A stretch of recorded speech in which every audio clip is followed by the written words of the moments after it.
जी नाज़रीन, बिल्कुलु अॼु 10 मुहर्रमुल हराम जे ॾींहं ते पूरे मुल्क जी नसीराबाद में भी करबला के शहीदन के भेटा पेश करण लाइ ही मातमी जुलूस बरामद थियो आहे। नसीराबाद में मुख़्तलिफ़ 4 मातमी जुलूस बरामद थिया आहिनि, जिन में मंगणारनि जो पिड़, सैयदन जो पिड़, काठियन जो पिड़, नवाब शेख जो पिड़ ऐं शेखन जो पिड़ शामिल आहे। ही समूरा पिड़ हिन वक़्तु पंहिंजे मुक़रर रस्तनि खां थींदा दरगाह सफ़र शाह बुखारी ते पहुता आहिनि, जितां पोइ ही वरी हितां रवाना थींदा जेकी शहीद फादिल राहू चौक ते जमो थी, जिते मजलिस अज़ा पढ़ी वेंदी, जंहिंखां बाद जुलूस पंहिंजे मुक़रर रूट तां थींदा। वापसि शाम जो वरी हिन ई सफ़र शाह बुखारी दरगाह जे अॻियां पहुचंदा, जिते शामी गरीबा पढ़ी वेंदी।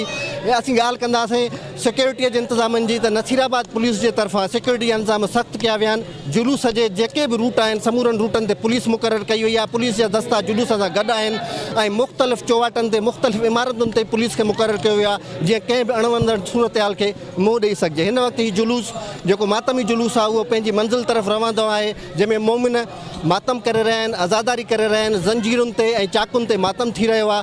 लब्बैक या हुसैन, लब्बैक या हुसैन जी सदाउनि सां ही जुलूस पंहिंजी मंज़िल तरफ़ रवानो आहे।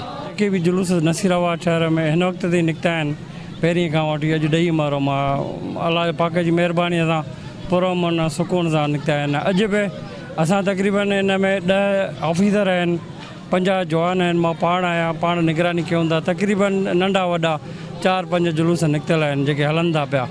जी नाज़रीन, नसीराबाद पुलिस जे तरफ़ां जुलूस जे समूरनि रस्तनि ते दस्ता मुक़ररु कया विया आहिनि, जेके मथां ई इमारतूं उते पुलिस जा जवान मुक़ररु कया विया आहिनि। सादे लिबास में पुलिस जा जवान मुक़ररु कया विया आहिनि। जीअं ही जुलूस पंहिंजे मुख़्तलिफ़ रूटनि खां थींदो वापसि पंहिंजी मंज़िल ते पहुचंदो, तेसीं ताईं सिक्योरिटी हिननि मातमी जुलूसनि सां गॾु रहंदी।